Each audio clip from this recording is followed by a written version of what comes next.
যাদের হৃদয়ে আছে আল্লাহর ভয় তারা কভু পথ ভুলে যায় না, ঠিক না বলেন?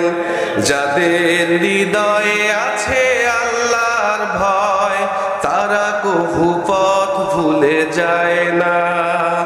আল্লাহর প্রেম ছাড়া এই দুনিয়ায় কারো কাছে কোনো কিছু চায় না, ঠিক না বলেন?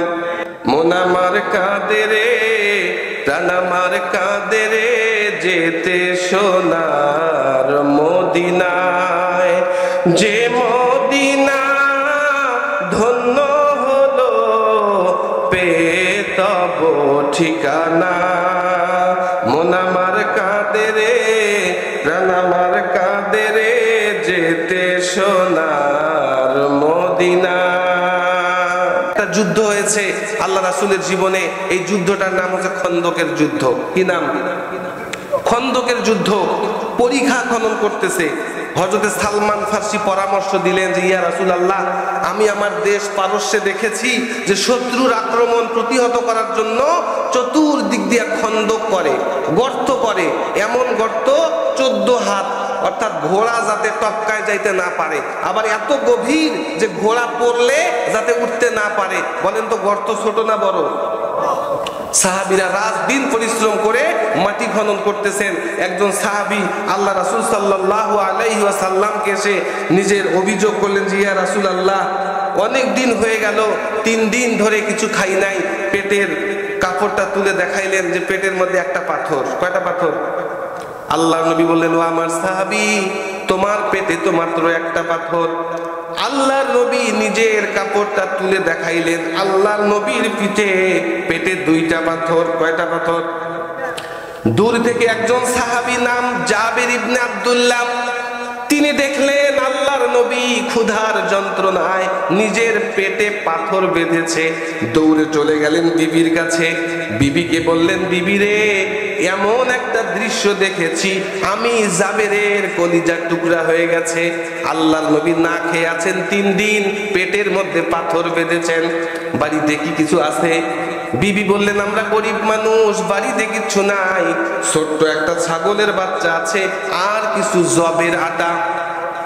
হযরতে জাবের বললেন, রুটি রেডি করো, ছাগলটাকে জবাই করো, আমি আমার নবীজিকে আজকে দুপুরে খাবার জন্য দাওয়াত করব। আল্লাহর নবী মাটি খনন করছেন। হযরতে জাবের ইবনে আব্দুল্লাহ আল্লাহর নবীর কানে কানে গিয়ে বললেন, ইয়া রাসূলুল্লাহ, ইয়া হাবিবাল্লাহ, আমি মদিনার একজন গরিব সাহাবী আপনার, আমি ছোট্ট একটা ছাগল জবাই দিয়েছি আর কিছু জবের আটা আমি ম্যানেজ করেছি, অল্প কিছু রুটি হয়েছে, 1-2 মানুষের পেট পূর্ণ হবে। ইয়া রাসূলুল্লাহ, মেহেরবানি করে আপনি দুপুরে আমার বাড়িতে মেহমান হবেন। সুবহানাল্লাহ। হাজার হাজার সাহাবী কাজ করছেন। আল্লাহর নবী সবাইকে ডাক দিয়ে একটা এলান করে দিলেন, ও আমার সাহাবীরা, শোনো শোনো, আমার প্রিয় সাহাবী হযরতে জাবের ইবনে আব্দুল্লাহ তোমাদের সবাইকে দুপুরে খাবারের জন্য দাওয়াত করেছেন। সুবহানাল্লাহ বললেন। হযরতে জাবের ইবনে আব্দুল্লাহ টেনশনে পড়ে গেছেন। বলে কি, মাত্র কয়েকটা রুটি আর ছোট্ট একটা ছাগলের বাচ্চা, হয়তো 1-2 মানুষের পেট পূর্ণ হবে না। এই যে 1500 সাহাবী কাজ করতেছে, 3 দিন থেকে কিচ্ছু খায় নাই, পেটে ক্ষুধা কম না বেশি? জোরে বলেন, কম না বেশি? বিবির কাছে গিয়ে বললেন, বিবি রে, সর্বনাশ হয়ে গেছে, এই ঘটনা। বিবি বললেন, আল্লাহর নবী রাহমাতুল লিল আলামিন, তিনি দয়া মায়া ভালোবাসা নিয়ে আসছেন, তিনি এমন কোনো কাজ করবেন না যাতে আপনি লাঞ্ছিত হয়ে যান। যেমন স্বামী তেমন বিবি। সুবহানাল্লাহ। বিবি ভালো হইলে স্বামীর আমল করা সহজ নাকি কঠিন? হ্যাঁ, আজকের নেতারা দুর্নীতি করে বিবিদের বেশি বেশি চাহিদার কারণে, ঠিক কি না? অফিসের কর্মচারী, অফিসাররা ঘুষ খায় বউ বাচ্চার বেশি বেশি চাহিদার জন্য, ঠিক কিনা বলেন? আল্লাহ নবী চলে আসলেন, হযরতে জাবেরকে বললেন, জাবের, তোমার রুটি আর তোমার গোশত নিয়ে আসো। ঢেকে রাখলেন, বললেন যে ঢাকনা খুলিও না। আল্লাহর নবী নিজ হাতে একটু একটু করে রুটি এবং একটু একটু করে গোশত বের করলেন। 10 জন 20 জন 20 জন 10 জন করে সাহাবীরা আসলেন, পেট পূর্ণ করে খাইলেন, চলে গেলেন। সব সাহাবীদের যখন খাওয়া হয়ে গেল, আল্লাহর নবী হযরতে জাবেরকে বললেন যে জাবের, এইবার তোমার খাদ্যের তুমি ঢাকনা খোলো। ঢাকনা খুলে দেখে যেই রুটি ছিল, যেই গোশত ছিল, সব আগের মতোই আছে। সুবহানাল্লাহ। হযরতে জাবির ইবনে আব্দুল্লাহ আল্লাহর নবীর চেহারার দিকে তাকাচ্ছেন যে ঘটনা কি। আল্লাহর নবী বললেন, জাবের, তাওয়াক্কালতু আলাল্লাহ, ভরসাকে। চলে বলেন ভরসাকে। ও জাবের, তুমি আল্লাহ রাসূলকে মহব্বত করেছো, নিজের কিচ্ছু ছিল না, যতটুকু ছিল সেটার উপরে ভরসা করে, আল্লাহর উপরে তাওয়াক্কুল করে আল্লাহ রাসূলকে দাওয়াত করেছো। নেতারা তো একা যাইতে পারে না, কর্মীরা পিছনে থাকে কিনা বলেন, কথা বলেন। আমি নবী তো একা যাইতে খাইতে পারি না, এই জন্য আল্লাহ পাক তোমার মাধ্যমে এই ক্ষুধার্ত মুজাহিদদের খাবারের ব্যবস্থা করেছে। খায়বারের যুদ্ধ, আল্লাহর নবী চলে গেলেন। কয়েকদিন ধরে যুদ্ধ হচ্ছে, আল্লাহর নবী বিজয় লাভ করতে পারতেছেন না। একটা দুর্গ, বিশাল বড় দুর্গ, এই দুর্গের নাম হলো কামুস দুর্গ। দুর্গ মানে ক্যান্টনমেন্ট, কি নাম? কয়েকদিন ধরে যুদ্ধ হচ্ছে, বিজয় লাভ করতে পারতেছেন না। আল্লাহর নবী বললেন, আজকে রাতে আল্লাহ পাক এমন একজনকে সেনাপতির দায়িত্ব দান করবেন যার হাতেই বিজয় লাভ হবে। সবাই চিন্তা করলো কার না কার হাতে দায়িত্ব আসে। পরের দিন ফজরের নামাজের পরে আল্লাহ রাসূল বললেন, আমার আলী কোথায়? সবাই বলল, আপনার আলীর চোখ উঠেছে, চোখে ব্যথা, চোখ দিয়ে পানি পড়ে, নিয়ে আসো। আল্লাহর নবী নিজের মুখ থেকে থুথু মুবারক বের করে হযরতে আলীর চোখের মধ্যে লাগাই দিলেন। হযরতে আলী বললেন, এর পরের থেকে আমার আর কখনো চোখের অসুখ হয় নাই। সুবহানাল্লাহ। আল্লাহর নবী হযরতে আলীকে বললেন, আলী, এই যে তরবারি আল্লাহ পাক তোমাকে দায়িত্ব দিয়েছেন, তোমার হাতে আল্লাহ খায়বরের বিজয় দান করবেন। কামুস দুর্গ বিজয় হয়ে গেল। পরের দিন যুদ্ধ নিয়ে পর্যালোচনা হচ্ছে। আল্লাহর নবী আলীকে বললেন, আলী, শুনতে পারলাম তোমার ঢালটা নাকি ভেঙে গেছে, তাহলে যুদ্ধ করলা কিভাবে? হযরতে আলী বলেন, ওই কামুস দুর্গের লোহার কবাটটাকে বাম হাতে নিয়ে ডান হাতে তরবারি নিয়ে আমি যুদ্ধ করেছি। আল্লাহু আকবার। আল্লাহর নবী বললেন, এটা কিভাবে সম্ভব? মানুষের পক্ষে এই লোহার বিশাল কপাটটাকে বাম হাতে কিভাবে তোলা সম্ভব, একটু দেখাও। হযরতে আলী গত দিনের মতো বাম হাত দিয়ে নাড়াতে চেষ্টা করেন, নাড়াতে পারেন না। বাম হাত দিয়ে নাড়াতে চেষ্টা করেন, নাড়াতে পারেন না। ডান আর বাম দুই হাত দিয়া, সমস্ত শক্তি দিয়া হযরতে আলী লোহার কপাটটাকে তোলার চেষ্টা করেন। প্রত্যেকটা লোমকূপের গোড়া দিয়া ঘাম ছুটে গেছে, এক চুল পরিমাণও নড়াইতে পারেন না। হযরতে আলী লজ্জায় পড়ে গেলেন, চেহারার মধ্যে লজ্জা। আল্লাহর নবী বললেন, ও আলী, লজ্জা পাইও না, লজ্জা পাওয়ার কোনো কারণ নাই। আমাদের শক্তি নাই, আমাদের বুলেট নাই, আমাদের বোমা নাই, আমাদের পারমাণবিক অস্ত্র নাই।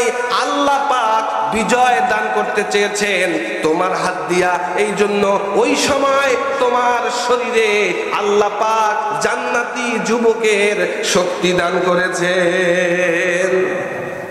তাহলে যুদ্ধে বিজয় হয়েছে কিনা? তাহলে ভরসা কার উপরে? যদি বলেন ভরসা কার উপরে, তাহলে আমাদের জীবনে আমরা যা কিছু করব ভরসা করব কার উপর? প্রত্যেক দিন নামাজে বললেন, ইয়াকা নাবুদু ওয়া ইয়াকা নাস্তাঈন, যে আল্লাহ সাহায্য চাই কেবলমাত্র আপনার উপরে, ইবাদত করি, আপনার সাহায্য চাই কার উপরে? আল্লাহর কাছে সাহায্য চাইলে আল্লাহ রাসূলকে যেভাবে আল্লাহ পাক সাহায্য করেছেন আমাদেরকেও সাহায্য করতে পারেন কিনা? সম্মানিত হাজরিন, তাহলে বললাম আল্লাহ পাক ৮ শ্রেণীর মানুষকে ভালোবাসেন। কয় শ্রেণীর মানুষ? এর মধ্যে বললাম আল্লাহ পাক মুত্তাকিদের ভালোবাসেন। তাকওয়া অর্জন করতে হবে। এই যে পুরো ৩০ পারা কোরআন, এই ৩০ পারা কোরআনই আল্লাহ পাক মুত্তাকিদের জন্য নাজিল করেছেন। সুবহানাল্লাহ। কোন একটা কর্মচারী যদি আপনার কাজটাকে নিজের মনে করে করে, একদম আপনি বলার আগেই সে নিজের মনে করে ভালো করে করে, ওই কর্মচারীর প্রতি আপনার আলাদা একটা মহাব্বত আছে না নাই? ওই মহাব্বতের কারণে ওই কর্মচারীর মেয়ের বিয়ে হলো, আপনি 50,000 টাকা দিলেন, এটা কি কাজের বিনিময়ে নাকি খুশি হয়ে? সে একটা অভাবে আছে, আপনি তাকে 10,000 টাকা দিলেন, এটা কি কাজের বিনিময়ে নাকি খুশি হয়ে? তো আল্লাহ আমাদেরকে খাওয়ান, আল্লাহ আমাদেরকে ভালো রাখেন, আল্লাহ আমাদেরকে জীবনের সব চাহিদা মেটান, এজন্য আমরা শুকরিয়া স্বরূপ তার ইবাদত করি। তাহলে জান্নাত চান কিসের বিনিময়ে? জান্নাত চাইতে গেলে বা জান্নাত পাইতে গেলে আল্লাহর খুশি লাগবে। কি লাগবে? আমল দিয়ে জান্নাত পাওয়া যাবে না। কিয়ামতের ময়দানে আল্লাহ পাক তার বান্দাদেরকে ডাক দেবেন, ইয়া আইয়াতুহান নাফসুল মুতমাইন্না ইরজিই ইলা রাব্বিকি রাদিয়াতাম মারদিয়া ফাদখুলি ফি ইবাদি ওয়াদখুলি জান্নাতি। আল্লাহ পাক ডাক দিয়ে বলবেন, ইয়া আইয়াতুহান নাফসুল মুতমাইন্না, ও প্রশংসনীয় ও পবিত্র আত্মা, তোমরা আমার সন্তুষ্টি নিয়া আমার সন্তুষ্টি প্রাপ্ত বান্দাদের সাথে জান্নাতে প্রবেশ করো। জান্নাতে যেতে গেলে আল্লাহর ভালোবাসা লাগবে কিনা বলেন? আমরা যার ভালোবাসা প্রত্যাশা করি, যার ভালোবাসা পাইতে চাই, আমরা যার মনোরঞ্জন করতে চাই, যার মন জয় করতে চাই, যার ভালোবাসা আমরা প্রত্যাশা করি, ওই ব্যক্তিটা কি পছন্দ করে, কি খেতে পছন্দ করে, গোলাপ ফুল পছন্দ করে না কি পছন্দ করে, এই জিনিসগুলো জেনে আমরা ওই কাজগুলো করার চেষ্টা করি কিনা? কথা বোঝাইতে পারছি? আপনি যার ভালোবাসা প্রত্যাশা করেন, তার মন জয়ের জন্য তার ভালো লাগা জিনিসগুলো আমরা করতে চাই কিনা? হ্যাঁ, দেখবেন বউকে ভালোবাসে, বউয়ের জন্মদিন কিংবা বিবাহ বার্ষিকীতে তার পছন্দের, তার যেই কালার পছন্দ, যেই জিনিসটা পছন্দ, ওই ধরনের গিফট আমরা দেওয়ার চেষ্টা করি কিনা? তো আমরা কার ভালোবাসা প্রত্যাশা করি? তো আল্লাহ যেহেতু ভালোবাসা প্রত্যাশা করি, আল্লাহ যেই মানুষগুলোকে বা যেই গুণগুলোকে পছন্দ করেন, ওই গুণগুলো আমাদের অর্জন করার দরকার আছে কিনা? কথা বলেন। পুরো পবিত্র কুরআন আল কারীমকে গবেষণা করতে গিয়া আল্লাহ পাক হুব্বুন শব্দের অর্থ ভালোবাসা, ভালোবাসার আরবি কি? আল্লাহ পাক রব্বুল আলামিন ইন্নাল্লাহা ইউহিব্বু, নিশ্চয় আল্লাহ ভালোবাসেন, এই হুব্বুন শব্দটা উল্লেখ করে পুরো কোরআনে আল্লাহ পাক 8 শ্রেণীর মানুষকে ভালোবাসার কথা বলেছেন। কয় শ্রেণী? 1 নাম্বার আল্লাহ বলেন ইন্নাল্লাহা ইউহিব্বুত তাওয়াবিন, আল্লাহ পাক তওবাকারী মানুষদেরকে পছন্দ করেন। অপরাধ হওয়ার পরে যারা আল্লাহর কাছে সারেন্ডার করে, এই তওবাকারী মানুষগুলোকে আমার আল্লাহ ভালোবাসেন।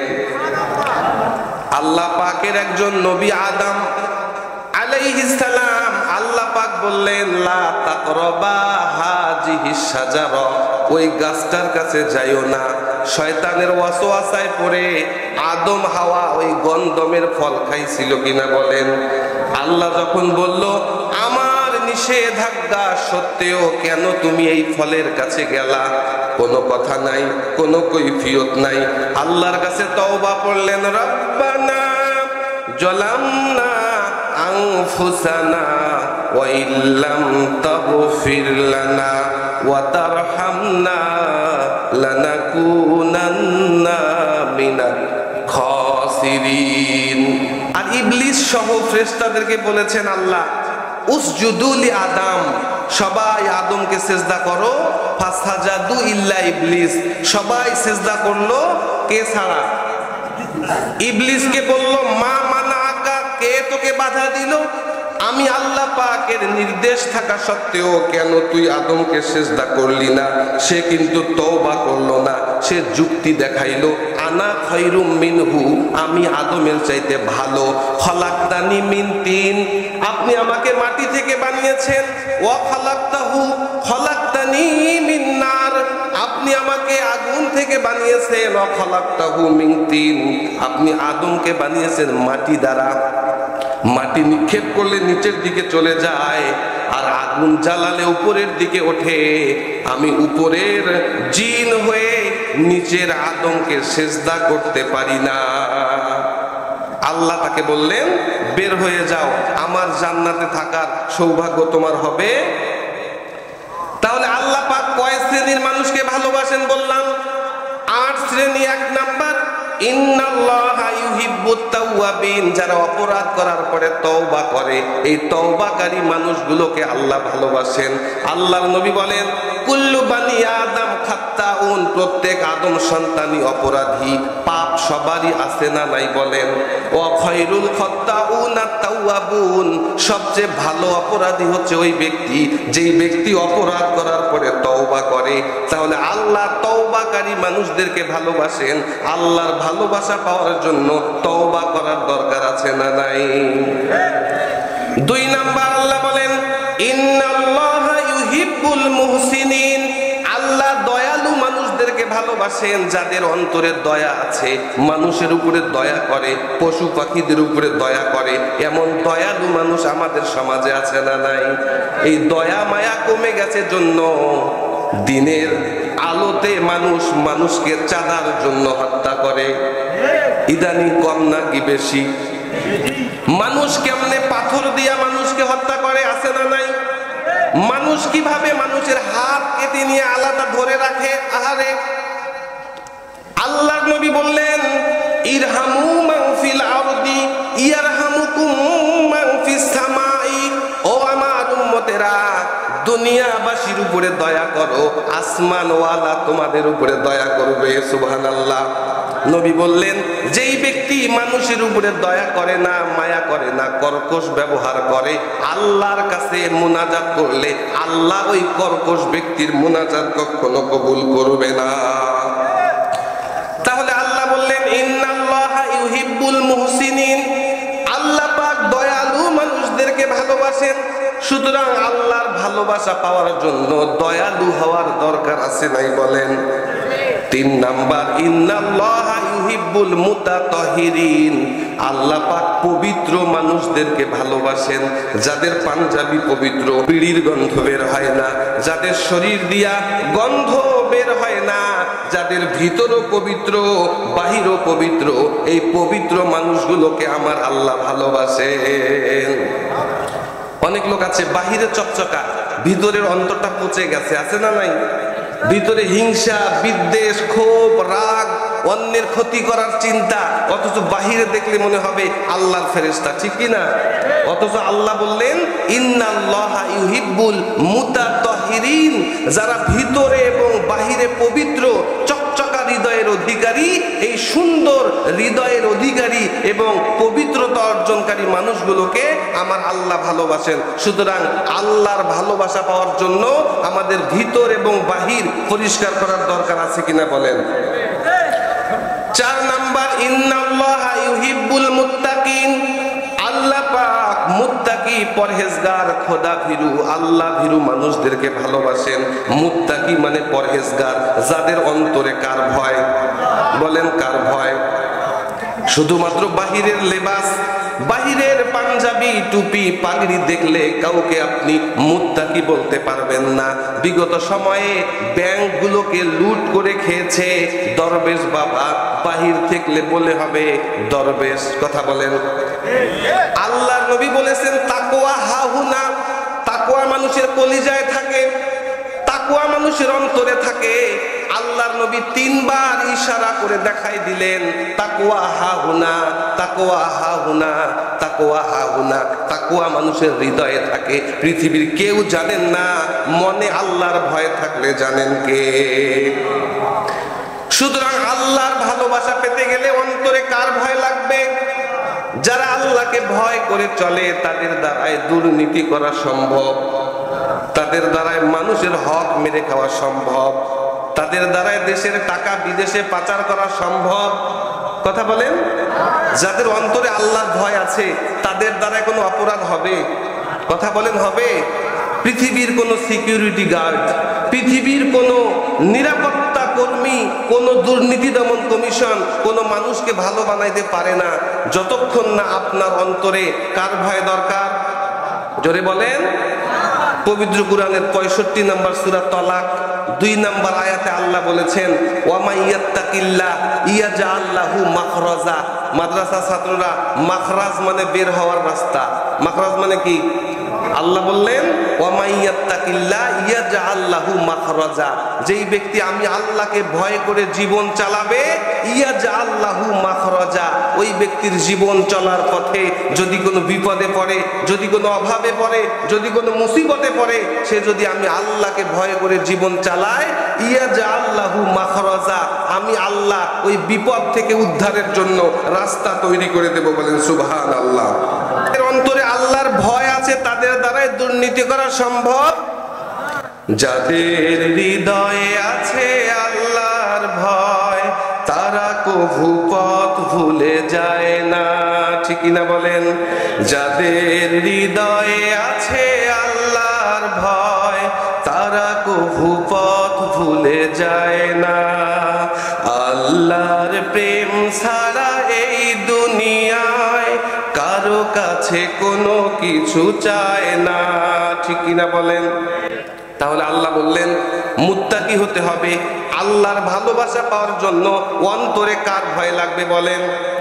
আল্লাহ পাক রব্বুল আলামিন এর পরে বললেন ইন্নাল্লাহা ইউহিব্বুল মুকসিতিন, যারা বিচার করার সময় ন্যায় করবে, বিচার করার সময় ইনসাফ করবে, বিচার করার সময় ন্যায় করার হুকুম কার?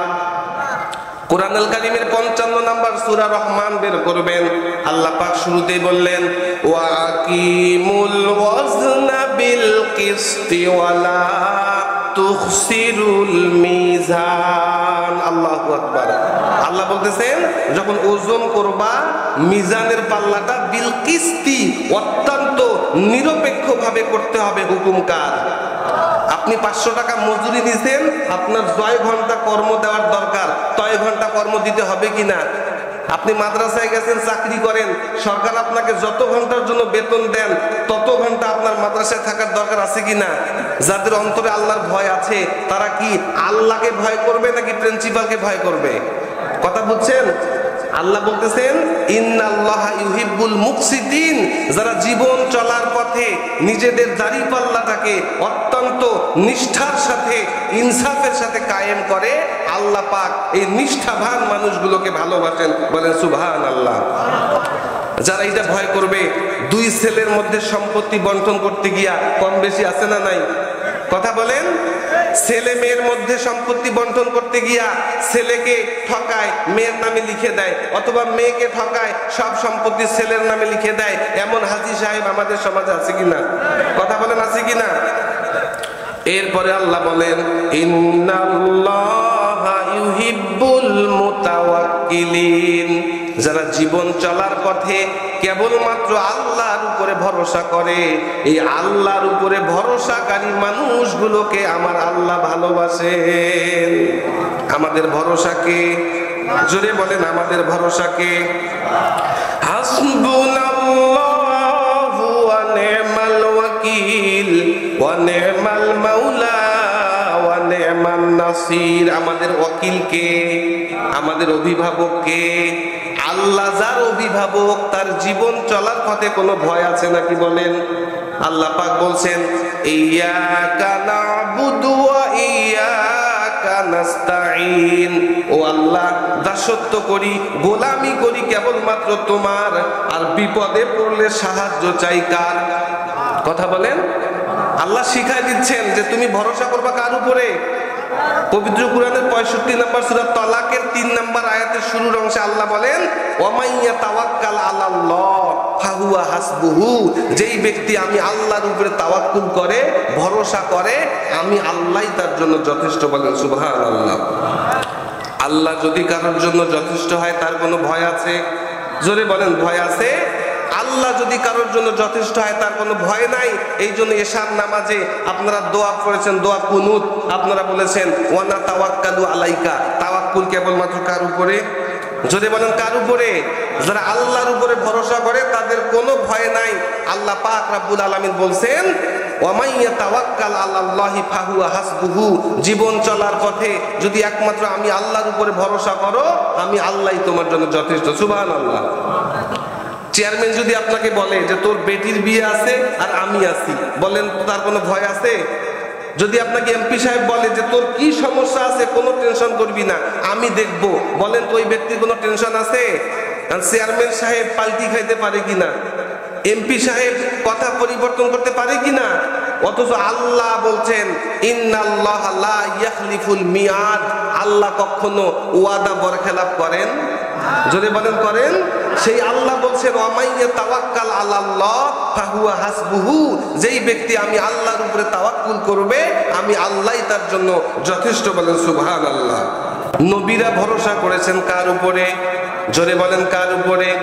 ইব্রাহিম নবীকে যখন আগুনের মধ্যে নিক্ষেপ করা হলো, মানুষ বিপদে পড়লে বাবাই তাকে রক্ষা করে, ঠিক না? অথচ ইব্রাহিম আলাইহিস সালামকে যারা আগুনের মধ্যে নিক্ষেপ করেছিল তাদের মধ্যে ইব্রাহিম আলাইহিস সালামের বাবাও ছিল, ঠিক না বলেন?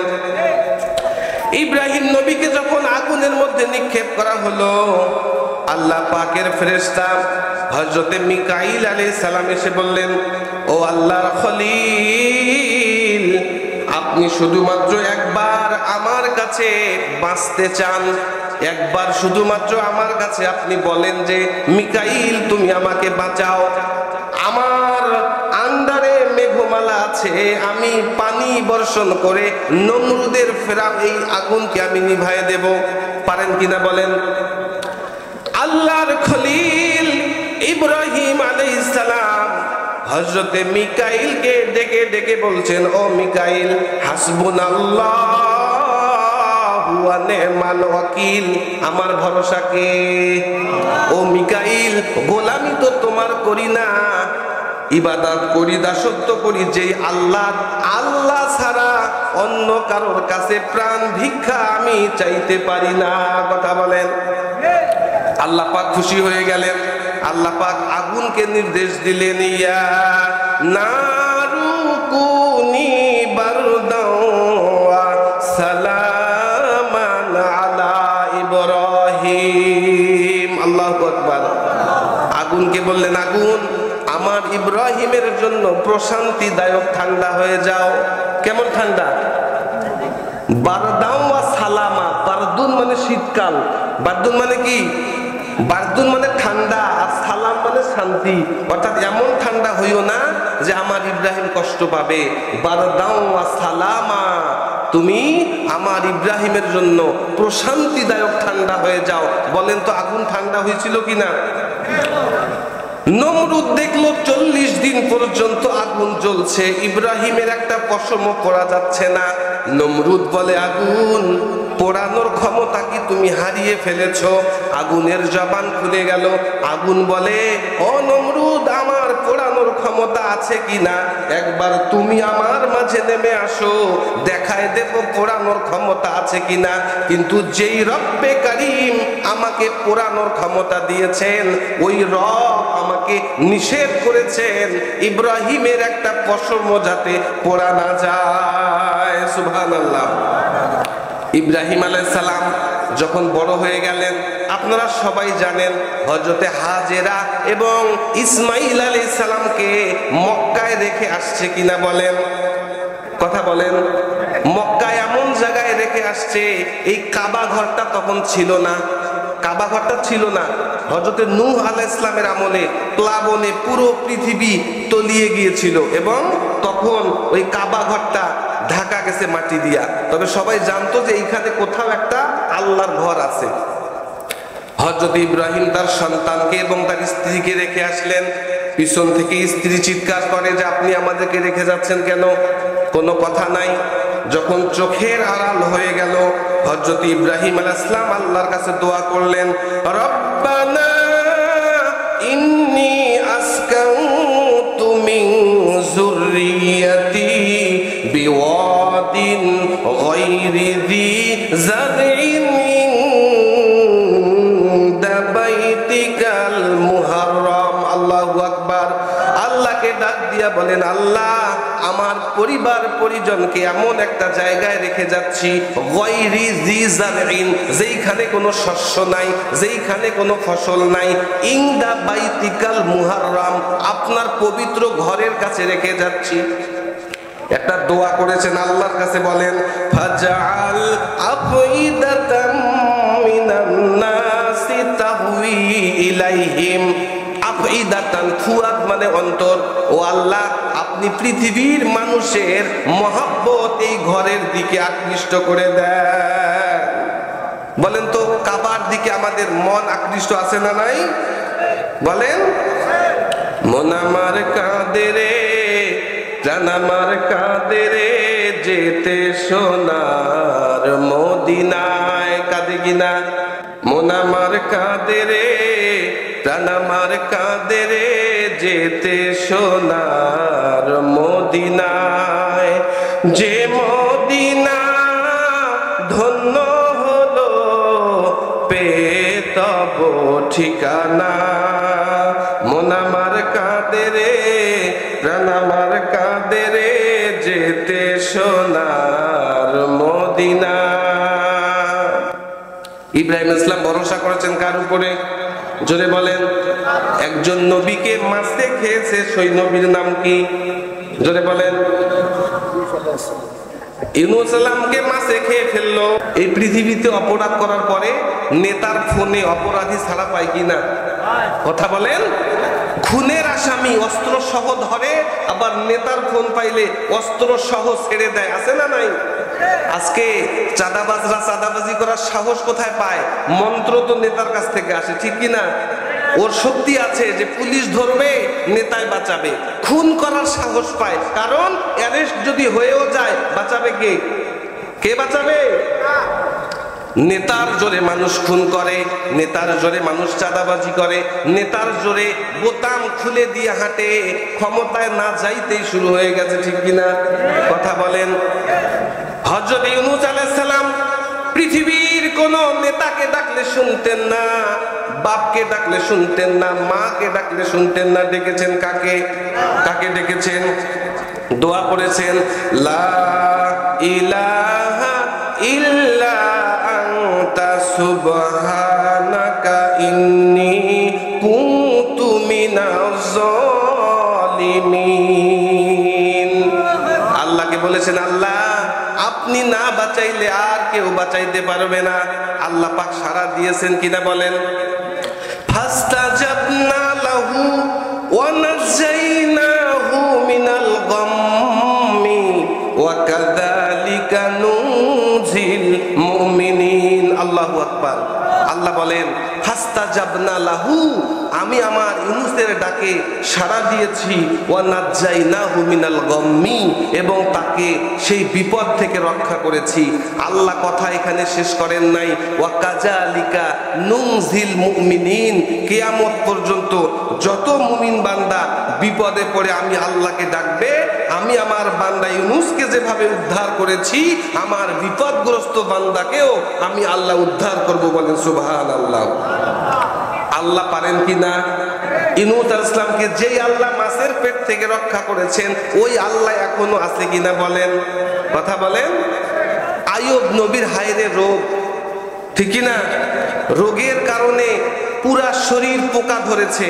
যখন জিহ্বায় পোকা আক্রমণ করলো, আইয়ুব নবী দোয়া করলেন যে আল্লাহ, পুরো শরীর রোগাক্রান্ত হয়ে গেছে, পোকা ধরেছে, আমি শিকায়াত করি নাই, আমি অভিযোগ করি নাই। ও আল্লাহ, আপনি আমার মুখটাকে বাঁচান, কারণ এই মুখটায় যদি পোকা ধরে আমি আপনার নামের জিকির করতে পারবো না। আল্লাহু আকবার। আল্লাহর কাছে দোয়া করেছেন, ওয়া আইয়ুবা ইজনাদা রাব্বাহু আন্নী মাসসানি দুররা। ও আল্লাহ, আমাকে রোগে আক্রান্ত করেছে, ও আনতা আরহামুর রাহিমিন, আপনি দয়াময়। বলেন নাই যে আমাকে রোগ ভালো করে দেন, বলছে আমি রোগাক্রান্ত আর আমি জানি আপনি দয়াময়, তার মানে আপনি আমাকে বাঁচান। আল্লাহ সাড়া দিয়েছেন কিনা?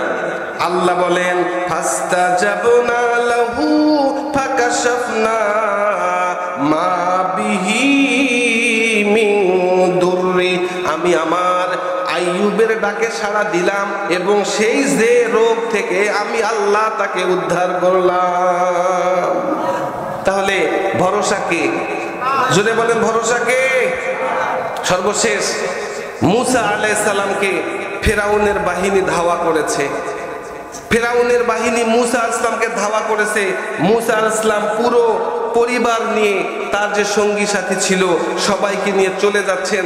সামনে নীল নদ, বিশাল সাগর, পালানোর জায়গা নাই। সামনে সমুদ্র, পিছনে ফেরাউনের বাহিনী, পালানোর জায়গা আছে?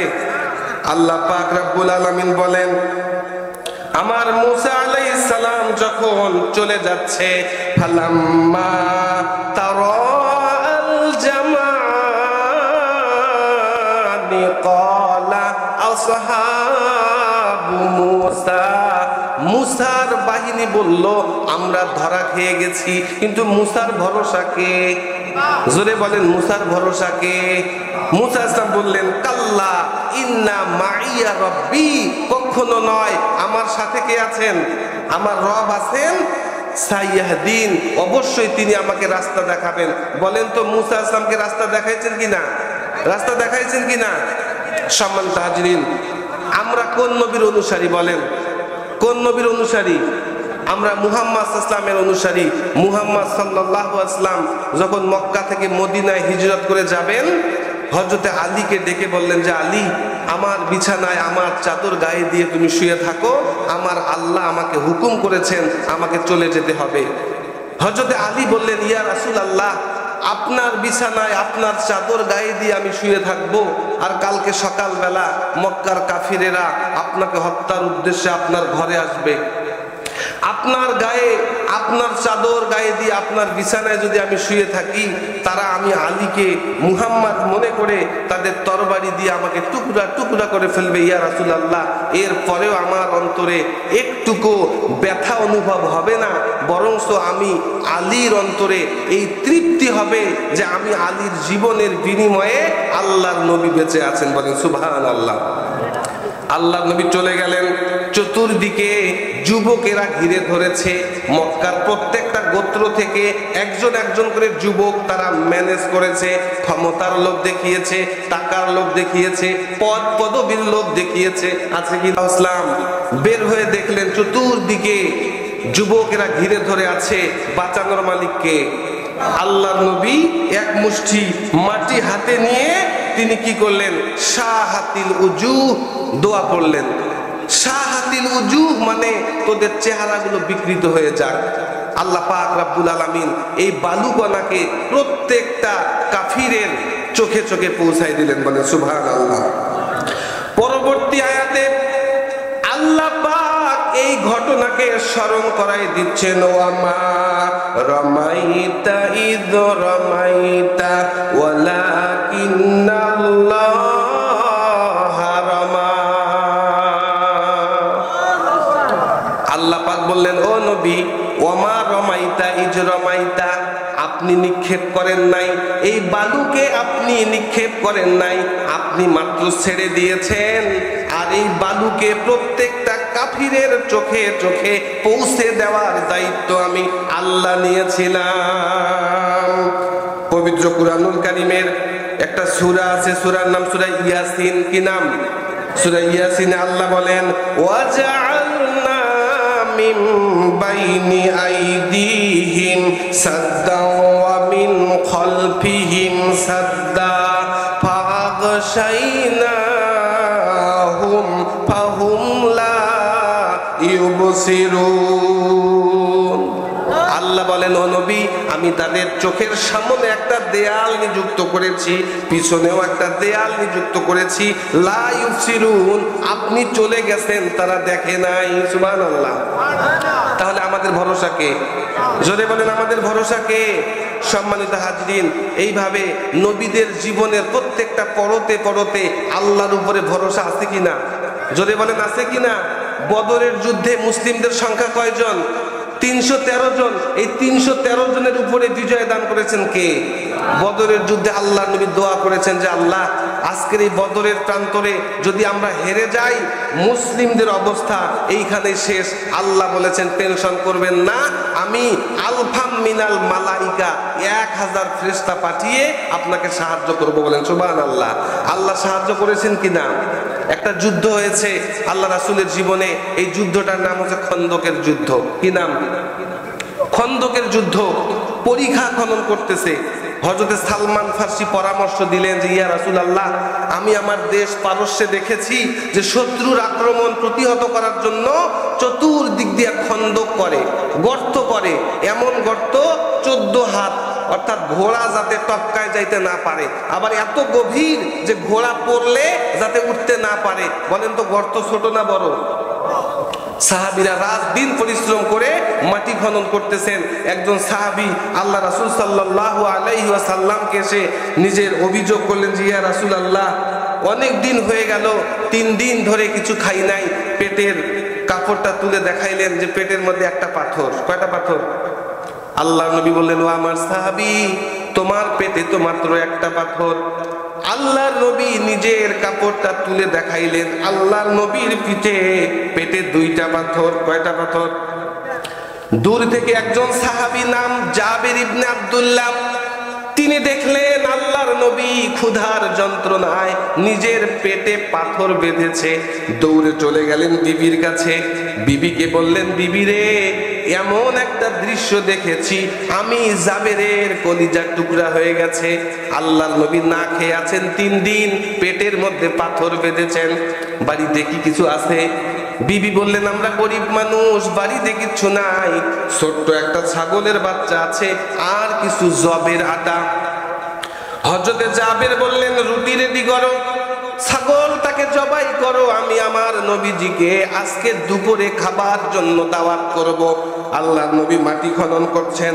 হযরতে জাবের ইবনে আব্দুল্লাহ আল্লাহর নবীর কানে কানে গিয়ে বললেন, ইয়া রাসূলুল্লাহ, ইয়া হাবিবাল্লাহ, আমি মদিনার একজন গরিব সাহাবী আপনার, আমি ছোট্ট একটা ছাগল জবাই দিয়েছি আর কিছু জবের আটা আমি ম্যানেজ করেছি, অল্প কিছু রুটি হয়েছে, 1-2 মানুষের পেট পূর্ণ হবে। ইয়া রাসূলুল্লাহ, মেহেরবানি করে আপনি দুপুরে আমার বাড়িতে মেহমান হবেন। সুবহানাল্লাহ।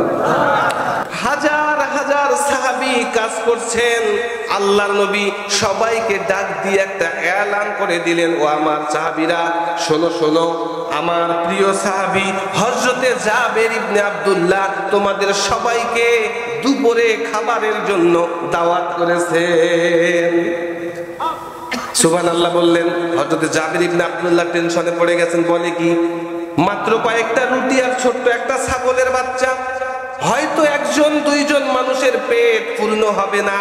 এই যে 1500 সাহাবী কাজ করতেছে, 3 দিন থেকে কিচ্ছু খায় নাই, পেটে ক্ষুধা কম না বেশি? জোরে বলেন, কম না বেশি? বিবির কাছে গিয়ে বললেন, বিবি রে, সর্বনাশ হয়ে গেছে, এই এই ঘটনা। বিবি বললেন, আল্লাহর নবী রাহমাতুল লিল আলামিন, তিনি দয়া মায়া ভালোবাসা নিয়ে আসছেন, তিনি এমন কোনো কাজ করবেন না যাতে আপনি লাঞ্ছিত হয়ে যান। যেমন স্বামী তেমন বিবি। সুবহানাল্লাহ। বিবি ভালো হইলে স্বামীর আমল করা সহজ নাকি কঠিন? হ্যাঁ, আজকের নেতারা দুর্নীতি করে বিবিদের বেশি বেশি চাহিদার কারণে, ঠিক কি না? অফিসের কর্মচারী, অফিসাররা ঘুষ খায় বউ বাচ্চার বেশি বেশি চাহিদার জন্য, ঠিক কিনা বলেন? আল্লাহ নবী চলে আসলেন, হযরতে জাবেরকে বললেন, জাবের, তোমার রুটি আর তোমার গোশত নিয়ে আসো। ঢেকে রাখলেন, বললেন যে ঢাকনা খুলিও না। আল্লাহর নবী নিজ হাতে একটু একটু করে রুটি এবং একটু একটু করে গোশত বের করলেন। 10 জন 20 জন 20 জন 10 জন করে সাহাবীরা আসলেন, পেট পূর্ণ করে খাইলেন, চলে গেলেন। সব সাহাবীদের যখন খাওয়া হয়ে গেল, আল্লাহর নবী হযরতে জাবেরকে বললেন যে জাবের, এইবার তোমার খাদ্যের তুমি ঢাকনা খোলো। ঢাকনা খুলে দেখে যেই রুটি ছিল, যেই গোশত ছিল, সব আগের মতোই আছে। সুবহানাল্লাহ। হযরতে জাবের ইবনে আব্দুল্লাহ আল্লাহর নবীর চেহারার দিকে তাকাচ্ছেন যে ঘটনা কি। আল্লাহর নবী বললেন, জাবের, তাওয়াক্কালতু আলাল্লাহ, ভরসাকে। চলে বলেন, ভরসাকে। ও জাবের, তুমি আল্লাহ রাসূলকে মহব্বত করেছো, নিজের কিচ্ছু ছিল না, যতটুকু ছিল সেটার উপরে ভরসা করে, আল্লাহর উপরে তাওয়াক্কুল করে আল্লাহ রাসূলকে দাওয়াত করেছো। নেতারা তো একা যাইতে পারে না, কর্মীরা পিছনে থাকে কিনা বলেন? কথা বলেন। আমি নবী তো একা যাইতে খাইতে পারি না, এই জন্য আল্লাহ পাক তোমার মাধ্যমে এই ক্ষুধার্ত মুজাহিদদের খাবারের ব্যবস্থা করেছে। খায়বারের যুদ্ধ, আল্লাহর নবী চলে গেলেন। কয়েকদিন ধরে যুদ্ধ হচ্ছে, আল্লাহ নবী বিজয় লাভ করতে পারতেছেন না। একটা দুর্গ, বিশাল বড় দুর্গ, এই দুর্গের নাম হলো কামুস দুর্গ। দুর্গ মানে ক্যান্টনমেন্ট, কি নাম? কয়েকদিন ধরে যুদ্ধ হচ্ছে, বিজয় লাভ করতে পারতেছেন না। আল্লাহ নবী বললেন, আজকে রাতে আল্লাহ পাক এমন একজনকে সেনাপতির দায়িত্ব দান করবেন যার হাতেই বিজয় লাভ হবে। সবাই চিন্তা করলো কার না কার হাতে দায়িত্ব আসে। পরের দিন ফজরের নামাজের পরে আল্লাহ রাসূল বললেন, আমার আলী কোথায়? সবাই বলল, আপনার আলীর চোখ উঠেছে, চোখে ব্যথা, চোখ দিয়ে পানি পড়ে, নিয়ে আসো। আল্লাহর নবী নিজের মুখ থেকে থুতু মুবারক বের করে হযরতে আলীর চোখের মধ্যে লাগাই দিলেন। হযরতে আলী বললেন, এর পরের থেকে আমার আর কখনো চোখের অসুখ হয় নাই। সুবহানাল্লাহ। আল্লাহর নবী হযরতে আলীকে বললেন, আলী, এই যে তরবারি আল্লাহ পাক তোমাকে দায়িত্ব দিয়েছেন, তোমার হাতে আল্লাহ খায়বরের বিজয় দান করবেন। কামুস দুর্গ বিজয় হয়ে গেল। পরের দিন যুদ্ধ নিয়ে পর্যালোচনা হচ্ছে। আল্লাহর নবী আলীকে বললেন, আলী, শুনতে পারলাম তোমার ঢালটা নাকি ভেঙে গেছে, তাহলে যুদ্ধ করলা কিভাবে? হযরতে আলী বলেন, ওই কামুস দুর্গের লোহার কবাটটাকে বাম হাতে নিয়ে ডান হাতে তরবারি নিয়ে আমি যুদ্ধ করেছি। আল্লাহু আকবার। আল্লাহর নবী বললেন, এটা কিভাবে সম্ভব? মানুষের পক্ষে এই লোহার বিশাল কপাটটাকে বাম হাতে কিভাবে তোলা সম্ভব, একটু দেখাও। হযরতে আলী গত দিনের মতো বাম হাত দিয়ে নাড়াতে চেষ্টা করেন, নাড়াতে পারেন না। বাম হাত দিয়ে নাড়াতে চেষ্টা করেন, নাড়াতে পারেন না। ডান আর বাম দুই হাত দিয়া সমস্ত শক্তি দিয়া হযরতে আলী লোহার কপাটটাকে তোলার চেষ্টা করেন। প্রত্যেকটা লোমকূপের গোড়া দিয়া ঘাম ছুটে গেছে, এক চুল পরিমাণও নড়াইতে পারেন না। হযরতে আলী লজ্জায় পড়ে গেলেন, চেহারার মধ্যে লজ্জা। আল্লাহর নবী বললেন, ও আলী, লজ্জা পাইও না, লজ্জা পাওয়ার কোনো কারণ নাই। আমাদের শক্তি নাই, আমাদের বুলেট নাই, আমাদের বোমা নাই, আমাদের পারমাণবিক অস্ত্র নাই। আল্লাহ পাক বিজয় দান করতে চেয়েছেন তোমার হাত দিয়া, এই জন্য ওই সময় তোমার শরীরে আল্লাহ পাক জান্নাতি যুবকের শক্তি দান করেছেন। তাহলে যুদ্ধে বিজয় হয়েছে কিনা? তাহলে ভরসা কার উপরে? যদি বলেন ভরসা কার উপরে, তাহলে আমাদের জীবনে আমরা যা কিছু করব ভরসা করব কার উপর? প্রত্যেক দিন নামাজে বললেন, ইয়াকা নাবুদু ওয়া ইয়াকা নাস্তাঈন, যে আল্লাহ সাহায্য চাই কেবলমাত্র আপনার উপরে, ইবাদত করি, আপনার সাহায্য চাই কার উপরে? আল্লাহর কাছে সাহায্য চাইলে আল্লাহ রাসূলকে যেভাবে আল্লাহ পাক সাহায্য করেছেন আমাদেরকেও সাহায্য করতে পারেন কিনা? সম্মানিত হাজরিন, তাহলে বললাম আল্লাহ পাক 8 শ্রেণীর মানুষকে ভালোবাসেন। কয় শ্রেণীর মানুষ? এর মধ্যে বললাম আল্লাহ পাক মুত্তাকিদের ভালোবাসেন। তাকওয়া অর্জন করতে হবে। এই যে পুরো 30 পারা কোরআন, এই 30 পারা কোরআনই আল্লাহ পাক মুত্তাকিদের জন্য নাজিল করেছেন। সুবহানাল্লাহ। আলিকাল কিতাবু লা রাইবা ফি হুদাল লিল মুত্তাকিন, এই কোরআনের মধ্যে কোনো ডাউট নাই, কোনো সন্দেহ নাই। পুরো কোরআনটা হুদাল লিল মুত্তাকিন, মুত্তাকিদের জন্যই হেদায়েত। বলেন সুবহানাল্লাহ। আল্লাহ পাক রব্বুল আলামিন পবিত্র কোরআনের 3 নম্বর সূরা আলে ইমরান 133 নম্বর আয়াতে বলেন, আল্লাহ পাক এই জান্নাতটাকে রেডি করেছেন মুত্তাকিদের জন্য। সুবহানাল্লাহ বলবেন না? আল্লাহ বলেন, ওয়াসারিউ ইলা মাগফিরাতিম মির রাব্বিকুম ওয়া জান্নাতিন আরদুহাস সামাওয়াতু ওয়াল আরদ উইদ্দাত লিল মুত্তাকিন। ও মানুষ, তোমরা আজকে টাকার পিছনে দৌড়াও, তোমরা আজকে ক্ষমতার পিছনে দৌড়াও, অথচ টাকা পয়সা, সন্তান সন্ততি কেউ কাজে লাগবে না। বরংস ওয়াসারিউ ইলা মাগফিরা, তোমরা আল্লাহর ক্ষমার দিকে দৌড়াও। যেই কাজ করলে, যেই পথে চললে, যেইখানে গেলে তোমার আল্লাহ তোমাকে ক্ষমা করবেন, আল্লাহর ক্ষমার দিকে দৌড়াও। আর আমি আল্লাহ যদি কাউকে ক্ষমা করি, ওয়া জান্নাতিন, এমন একটা জান্নাতের মালিক বানায় দেব, আর দুহাস সামাওয়াতু ওয়াল আরদ, যেই জান্নাতের প্রশস্ততা গোটা আসমান আর জমিনের সমান। বলেন সুবহানাল্লাহ। এক জীবনে কি করেছেন? 2-4 বিঘা জমি আর একটা বাড়ি করা ছাড়া মানুষ আর কিছু করতে পারে? জোরে বলেন, পারে? অথচ আল্লাহ বললেন যে আমি আল্লাহ যদি কাউকে ক্ষমা করি, আমি আল্লাহ তাকে এমন জান্নাত দান করব যেই জান্নাতের প্রশস্ততা গোটা আসমান আর জমিনের সমান। এখন আসমান কত বড় একটু